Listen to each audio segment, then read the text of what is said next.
नमस्कार, मैं हूं राजेश पिपलोदिया और इस वक्त आप एक बार फिर देखने जा रहे हैं दोपहर न्यूज का खास कार्यक्रम ज्योतिष शंका और समाधान। तो इस बार हम आपको 10 मार्च से लेकर 16 मार्च के बीच कौन कौन से तीज, त्योहार और विशेष पर्व पड़ रहे हैं, उन पर्वों का क्या महत्व है, किस तरह से आप अपने दैनिक जीवन में उन पर्वों का लाभ उठा सकते हैं, इन सब बातों को लेकर पंडित कान्हा जोशी जी आपसे एक बार फिर मुखातिब है।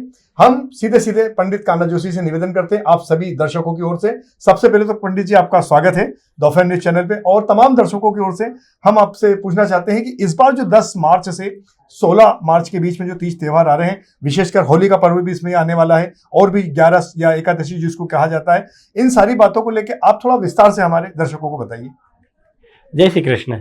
सर्वप्रथम 10 मार्च के दिन सोमवार के दिन आमलकी एकादशी का पर्व, जिसे फाल्गुन माह की रंग भरी एकादशी भी कहा जाता है, खासकर श्री कृष्ण के भक्तों को इस दिन भगवान कृष्ण का पंचामृत से स्नान कराकर विशेष रूप से टेसू के फूलों के रंग व गुलाल से भगवान का श्रृंगार विशेष रूप से करना चाहिए। चूंकि वैसे ठाकुर जी के मंदिरों में बसंत पंचमी से ही ठाकुर जी को रोजाना राजभोग के समय गुलाल लगाया जाता है, लेकिन इस रंगभरी एकादशी के दिन अगर आप भगवान श्री कृष्ण को गुलाल भेंट करेंगे, गुलाल चढ़ाएंगे, उनकी कृपा से आपके जीवन में सारे खुशियों के रंग श्री कृष्ण भर देंगे। खासकर एकादशी के दिन मैं हर बार कहता हूं कि सारे व्रतों में आप संध्या सूर्यास्त के बाद अन्न से अपना व्रत खोल सकते हैं। एकादशी के व्रत में आपको अन्न बिल्कुल नहीं खाना है। फरियाली पदार्थों से अपना व्रत खोले, गौ सेवा करें, विष्णु सहस्त्र नाम का पाठ करें, नहीं तो कम से कम व्रत तो विशेष रूप से इस आमलकी एकादशी के दिन विशेष हर श्री कृष्ण भक्त को करना चाहिए। उसी के अगले दिन 11 मार्च मंगलवार के दिन शिव को अति प्रिय प्रदोष व्रत कई शुभ संयोगों के साथ, जो कि सर्वार्थ सिद्धि योग और रवि योग के साथ रहेगा। जब भी मंगलवार के दिन प्रदोष व्रत आता है, उसे भौम प्रदोष के रूप में संज्ञा दी जाती है। खासकर जिनकी कुंडली में मांगलिक दोष है, जो लोग मंगल दोष से पीड़ित है, वह विवाह में जिनकी देरी हो रही है, उनको खासकर उज्जैन तीर्थ में मंगलनाथ व अंगारेश्वर महामंगलनाथ मंदिर में जाकर के भात पूजन इस भौम प्रदोष व्रत के दिन विशेष रूप से करना चाहिए। खासकर अपने घर के आसपास स्थित भगवान शिव को इस दिन पंचामृत से स्नान हर जातक को कराना चाहिए। अपनी कुंडली के दोषों के निवारण के लिए प्रदोष का व्रत अगर आप रखेंगे तो शिव की अनन्य कृपा से आपके कुंडली के दोष स्वतः ही दूर हो जाएंगे। ठीक उसी के 2 दिन बाद गुरुवार के दिन दिनांक 13 मार्च के दिन होलिका का पर्व, होलिका दहन का पर्व पूरे विश्व भर में मनाया जाएगा। 10:36 से प्रातः काल में पूर्णिमा तिथि प्रारंभ हो जाएगी। वहीं से उसी क्षण से भद्रा भी प्रारंभ हो जाएगी। तो जो लोग भद्रा को अगर फॉलो करते हैं कि भद्रा में होलिका दहन नहीं करते, उनको रात्रि में 11:35 के उपरांत जब भद्रा समाप्त हो जाएगी, उसके बाद होलिका दहन का विशेष मुहूर्त रहेगा। क्योंकि वैसे भी खासकर सभी होली के दिन में ऐसा देखा जाता है कि रात्रि में जागने का महत्व होता है। तो रात भर आप जागें, अपने गुरु मंत्र का, इष्ट मंत्र का जाप करें।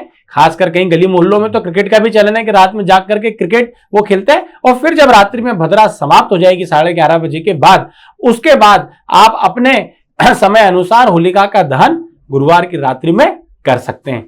खासकर जो लोग बुरी नजर से, जिन्हें खासकर बुरी नजर लगती है, या मोस्टली वो देखे जाते हैं कि अमावस पूर्णिमा पर वो बीमार हो जाते हैं, या कहीं ना कहीं वो उनको ऐसा लगता है कि हमारे ऊपर किसी ने कुछ कर रखा है, तो उनका होलिका के दिन विशेष रूप से करना है कि एक नारियल उनको लेना है और अपने ऊपर से एंटी क्लॉकवाइज उल्टे हाथ से सीधे हाथ की तरफ 7 बार घुमा करके होलिका दहन में खासकर नारियल भेंट करें।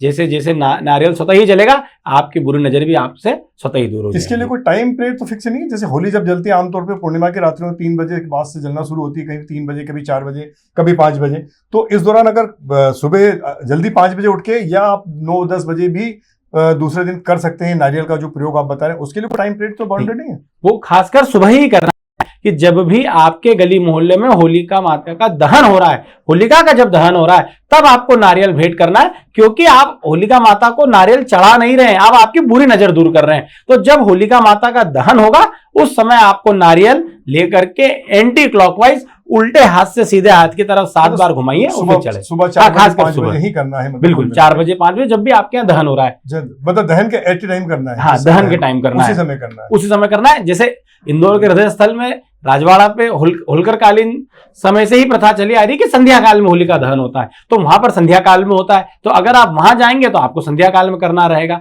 जहां पर ब्रह्म मुहूर्त में 3 बजे 4 बजे होलिका दहन हो रहा है, वहां पे आपको सुबह ये विशेष रूप से करना ही करना है। ये आप मान के चलिए कि आपके ऊपर कोई जादू टोने का असर भी होगा, या बार बार जो आप बुरी नजर से बीमार पड़ रहे हैं, अगले 1 वर्ष तक आप स्वयं आप सकारात्मक बदलाव देखेंगे और किसी भी कीमत पर आप पे बुरी नजर नहीं पड़ेगी। तो दर्शकों, आप इस बात का विशेष रूप से ध्यान रखिएगा कि जब भी आपके मोहल्ले में, गली में होलिका दहन होता है, तो वहां के कार्यकर्ताओं से निश्चित समय जरूर पूछ लीजिएगा, ताकि उस दहन के अवसर पर आप भी तैयारी के साथ खड़े रहें और अपनी अला बलाओं का दाह कर सकें।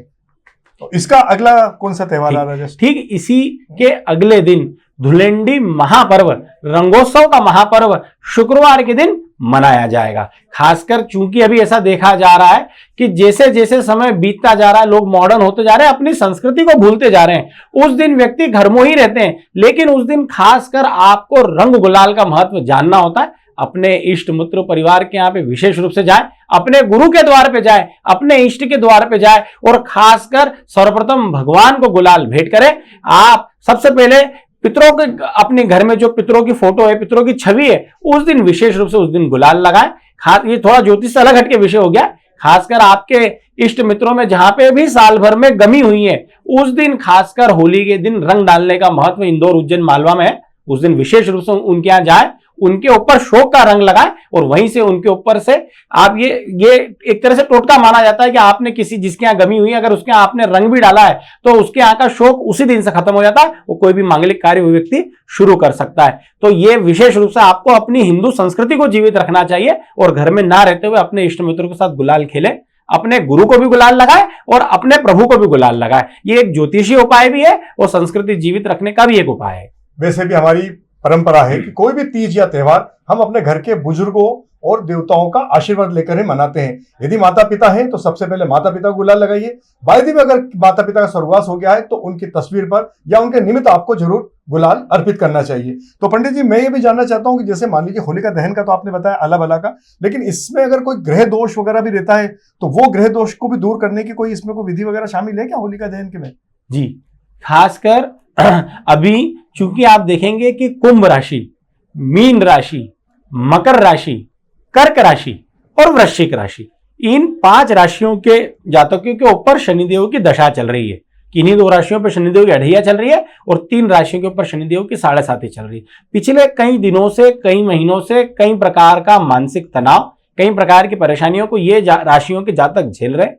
इन 5 राशियों के जातकों को अपने जीवन में सकारात्मक बदलाव लाने के लिए ये एक और उपाय कर सकते हैं कि अपने ऊपर से एक काले कपड़े में एक मुट्ठी काले उड़द बांध करके या तो अपने ऊपर से नीचे 7 बार उतार लीजिए, या एंटी क्लॉकवाइज उल्टे हाथ से सीधे हाथ की तरफ 7 बार काले कपड़े में काले उड़द बांध करके उतार लीजिए। आप मान के चलिए कि सारे निगेटिविटी उस काले उड़द में आ जाएगी और वो आप होलिका दहन में जाकर के गुप्त रूप से आपको रख करके होलिका के चरण में ये आना है। जैसे जैसे वो उड़द और उड़द की पोटली जलेगी, वैसे वैसे आपके जीवन के सारे कष्ट जल जाएंगे। काफी अच्छी जानकारी दी इस बार आपने, और काफी बड़ा त्योहार है होलिका, और इसका लाभ आप सभी को उठाना चाहिए। मेरे ख्याल से इस सप्ताह के पूरे 30 त्योहार को हम बता चुके हैं। तो तमाम दर्शकों की ओर से एक बार फिर हम पंडित जी का आभार व्यक्त करते हैं और जल्दी ही अगले एपिसोड के रूप में आपसे फिर मुखातिब होंगे। तब तक के लिए नमस्कार।